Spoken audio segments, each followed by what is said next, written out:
Hey guys, John here. This weekend I went to Cincinnati and the adjacent area to see some family. So I thought I'd document some of my experiences and some cool things I saw. While this is a fairly short vlog, I think that there was some cool stuff I captured and some funny moments in there, so enjoy! Day one began as most great day ones do, throwing all of your stuff into your trunk and aggressively slamming it. Good stuff, I recommend.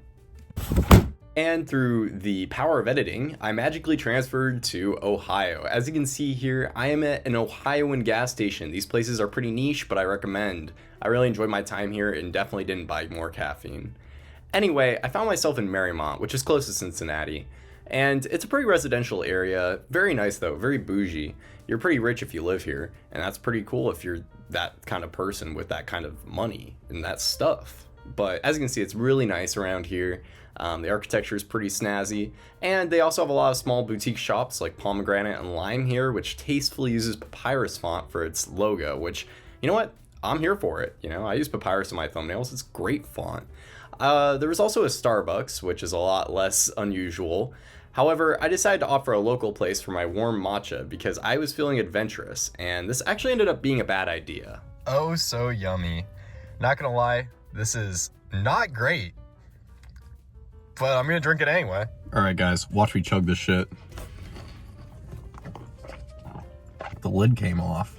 Yep, somehow I managed to spill matcha all over me, which was a humiliating moment, no doubt, but I was going to a family gathering in their, house, so it wasn't that big of a deal. And after that gathering, which I didn't record, I went on a walk in Marymount.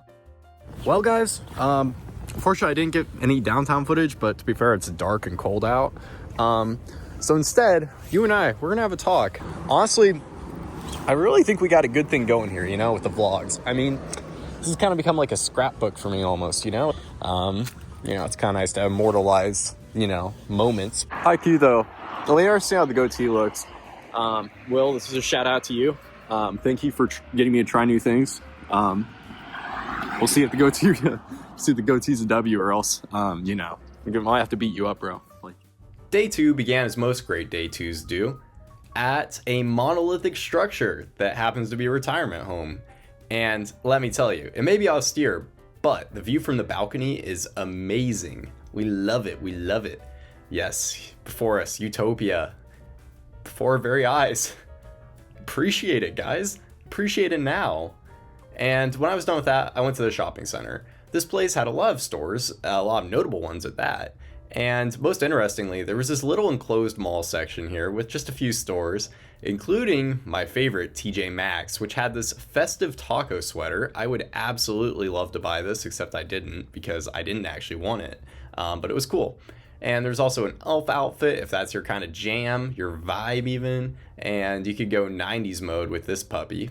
Go stripes. And you can go weird with these very, very bright jeans. Not my thing.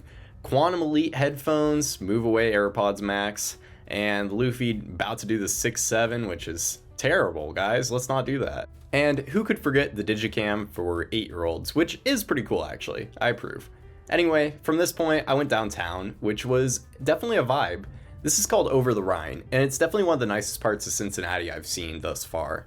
There are a lot of nice boutique shops and a lot of cool architecture, including this church with a clock tower on only one of its steeples, but whatever, that's still pretty there's there are a lot of there's just a lot of artwork and restaurants, and it's definitely a place where you could probably spend a few hours if you had the money and interest. But it was cold out, so I decided to just wander around, look at some of the sites, and then get some boba.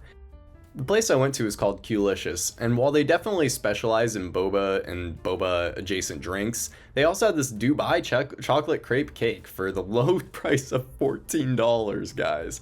Anyway, I got something more reasonably priced. This smoothie was milk, strawberry, and boba, and it was really good. You can see my live reaction here and me just happily sipping it up. And from there, I decided to head home because it was getting dark, and I didn't really want to be in downtown Cincinnati in the dark. And so with that was about the end of my day two. Hopped in the car and sped away to day three. Day three began as most great day threes do, at a cozy restaurant and in the hotel we stayed at. This one was specifically called the National Exemplar, and it definitely had a cozy, warm vibe to it. The avocado toast was pretty solid, And before I left, I also got this weird video of me making faces in the mirror. I was bored and I thought it would be funny to do that. I definitely regret it, but here we are. Anyway, from there, it was time to head back to college, and I arrived safely and got to see my meat stick once more. Beautiful indeed. And with that, it was over. Alright folks, so that concludes the adventure to Cincinnati. It was really cool seeing some of this stuff, and I hope that you enjoyed seeing it too. Goatee's coming along. This is probably like day 5 or 6 of it, so I don't know. Let me know if I should keep it around or if clean shaven's the way to go. Later.